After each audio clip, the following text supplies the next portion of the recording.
Good morning students, how are you. आज मैं आप लोगों को क्लास 3 की पहली कविता बीज और पौधा के बारे में बताऊंगी। इस कविता में एक बीज किस तरह वृक्ष बनकर संसार को हरियाली प्रदान करता है या देता है। तो बच्चों चलो हम आपको कविता सुनाते हैं। पास बिठाकर बोली नानी, आओ बेटा सुनो कहानी। बिना जूता एक खेत पड़ा था, ऊबड़ खाबड़ बहुत बड़ा था। तो इस कविता में नानी जो है बच्चों को अपने पास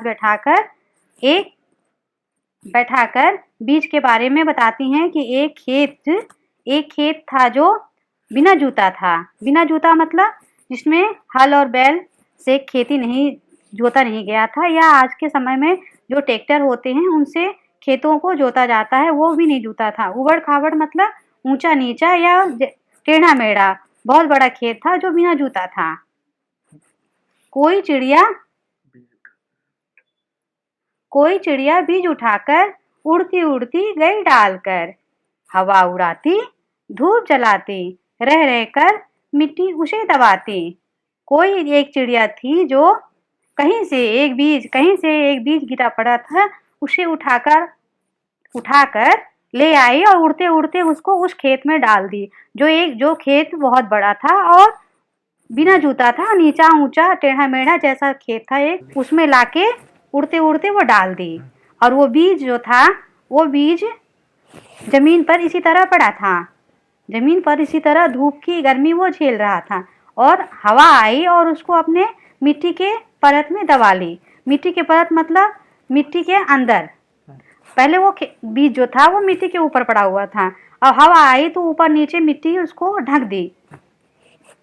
उसको क्या कर दी? ढक दी। तो मिट्टी के अंदर वो बीज दब गया। मिट्टी के परतों में दबकर धूप ताप वर्षा को सहकर, कहा बीज ने हाय अकेला नहीं डरूंगा भले अकेला। मतलब ये हुआ बच्चों कि मिट्टी की परत में जब वो बीज धूप की गर्मी से जब वो एक जो बीज था उसको चिड़िया ने लाकर उस खेत में, एक बिना जुता हुआ खेत पड़ा था उसमें उसने डाल दिया बीज को, और धूप की गर्मी और हवा के कारण वो मिट्टी में दब गया। और जब धूप की गर्मी से वो मिट्टी के अंदर दबा रहा, जब धूप की गर्मी के बाद जब बारिश हुई, और बारिश के बाद वो जो बीज था वो उसको जब मिट्टी की परतों में दबकर, जब मिट्टी की परत में और धूप ताप वर्षा को सहकर, धूप ताप मतलब होता है गर्मी, ताप मतलब होता है गर्मी, ताप मतलब होता है गरम। ताप उसे कहते हैं जब धूप के बाद बारिश होती है। धूप के बाद जब बारिश होती है तब बच्चों आप लोगों को पता है ऊपर की जमीन की सतह या परत गर्म रहती है, और जब बारिश होती है तो उसके ऊपर पड़ते पड़ते ऊपर की तो जमीन ठंडी होती है, लेकिन अंदर की जो परत रहती है वो मिट्टी के परतों में दबकर धूप ताप वर्षा को सहकर, कहा बीज ने हाय अकेला नहीं डरूंगा भले अकेला। जब वो चिड़िया कहीं से बीज उठाकर लाई और उस ऊंचे नीचे खेत में डाल दी,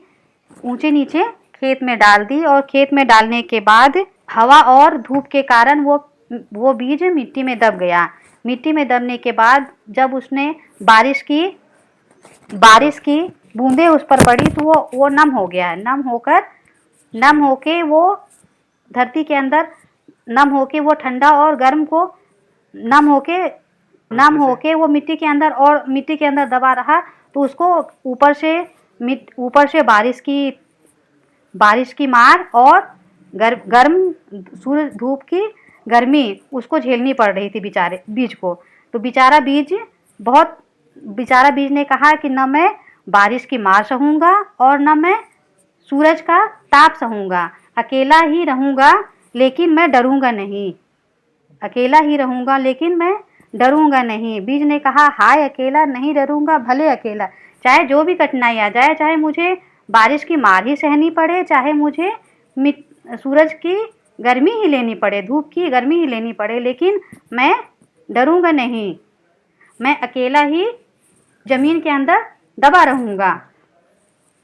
कुछ दिन बीते अंकुर फूटे, कुछ दिन बीते अंकुर फूटे, कोमल कोमल पत्ते फूटे, बना बीज अब पौधा प्यारा, हरा भरा लहराता न्यारा। कुछ दिन बीते, बीज को अंदर मिट्टी के अंदर दबे हुए कुछ दिन बीते और वो ज़मीन की नमी होने के कारण, क्योंकि वो पहले गर्म था ज़मीन, उसके बाद उसमें बारिश हुई तो ज़मीन क्या हुई, नम हो गई। नम हो गई और नम होने के कारण बीज में अंकुर फूट गए, छोटे छोटे कोमल कोमल उसके अंदर पत्ते निकल गए। अंकुर फूटना मतलब कोई भी बीज जो है पानी के अंदर फूल जाएगा तो उसके अंदर उसकी परत जो है फट जाती है, परत फट के उसके अंदर एक पौधा निकल जाता है, अंकुर फूटता है। अंकुर फूटने के बाद वो अंकुर थोड़े से बड़े होंगे तो उसमें कोमल कोमल मुलायम मुलायम पत्ते निकल आएंगे, पत्ते निकल आएंगे और वो पत्ते धीमे धीमे थोड़े से बड़े होकर अपना प्यारा सा पौधा बन जाएगा। पौधा थोड़ा बड़ा और होगा तो सुंदर सुंदर उसमें से पत्ते से और भी थोड़े बड़े पत्ते निकलेंगे और खूब सुंदर वो प्यारा प्यारा और पौधा बन के खूब सुंदर सा लहराएगा। जैसे कोई भी चीज़ एक छोटा सा चीज़ होता है वो बहुत प्यारा लगता है, उसी तरह जैसे एक हमें अंकुर हम किस तरह समझते हैं, अंकुर जैसे एक चना हो, मटर हो या गेहूँ हो, कुछ भी हो, उसको अगर हम गीला करके कुछ देर तक रख दें या कुछ देर तक रख दें, किसी कपड़े में बांध के रखें, उसके बाद देखेंगे उसमें से हम एक अंकुर फूटेंगे, उनका अंकुर फूटेंगे तो उसे हम अंकुर कहते हैं। उसमें से एक पतली पतली सी कोमल कोमल चीज़ें निकलेंगी। बड़ा हुआ तो पेड़ कहाया, बड़ा हुआ तो पेड़ कहाया, दूर दूर तक फैली छाया, पंछी आते नीड बनाते, पंथी छाया में सुख पाते। जब वो छोटा सा बीज पौधा बना, पौधा बन के वो और थोड़ा बड़ा हुआ, कष्ट सह के और थोड़ा बड़ा हुआ तो पेड़ कहलाया और उस पेड़ की जो पत्तियां हैं वो बहुत बड़ा पेड़ होने के कारण उसकी पत्तियां जो है दूर दूर तक सबको छाया देने लगी, दूर दूर तक छाया देने लगी और उस पर पक्षी आते हैं, पक्षी मतलब चिड़िया आते हैं और नीड बनाते हैं। नीड मतलब होता है बच्चों घोंसला, नीड मतलब क्या होता है, घोंसला, घोंसला जिसमें चिड़िया अपना घर बनाती है और उसमें अंडे देती है। पंथी छाया में सुख पाते हैं, पंथी मतलब होता है यात्री या राहगीर, जो पेड़ के नीचे से आते जाते हैं वो उस पेड़ की छाया में अपने आप को सुखी पाते हैं। जैसे हम कहीं गर्मी के मौसम में आए और हम उस पेड़ के नीचे थोड़ी देर खड़े हो गए तो हमें लगता है कि कितना सुंदर हवा है, कितनी सुंदर छाया है, शीतल छाया है, इसके नीचे थोड़ा देर हम आराम कर लें, हमें एक सुख की अनुभूति होती है, सुख मिलता है। उसके नीचे हमें क्या मिलता है, थोड़ा सा सुख मिलता है, आराम मिलता है। तो जो एक छोटा सा बीज था वो बड़ा होके तो पौधा बना, पौधा से वो वृक्ष बन गया, वृक्ष बनकर पेड़ कहलाया और पेड़ जो है पेड़ छाया दिया और उस पेड़ हमारे एक पक्षियों के लिए अपना घर बनाया उसमें और उसके नीचे राहगीर आके अपने आप को सुख और आराम पाते हैं। सबको सुख बांटा करता है और यही सोचा करता है, बस जितने भी बड़े बने हैं कष्टों को सह बड़े बने हैं। वृक्ष जो है बड़ा बनने के बाद सबको सुख बांटा करता है, वृक्ष जो है बड़ा बनने के बाद सबको सुख बांटा करता है और यही सोचा करता है कि हम जितने भी और बड़े बने हम सबको सुख ही दें, भले हमें कष्ट लेना पड़े, भले हमें कष्ट लेना पड़े, कष्ट लेकर हम सबको सुख दे सकते हैं। इस कहानी से बच्चों हमें शिक्षा ये मिली है कि हमें जीवन में आगे बढ़ने के लिए बहुत कठिनाइयों का सामना करना पड़ता है। जैसे एक छोटा बीज कितनी कठिनाई सह करके एक पौधा बना, पौधा से वृक्ष बना और वृक्ष बन के वो सबको सुख देता है, फल देता है, छाया देता है, चिड़ियों को रहने का घोंसला उसके ऊपर बनता है बहुत, और उसकी लकड़ियाँ हमें मिलती है बहुत।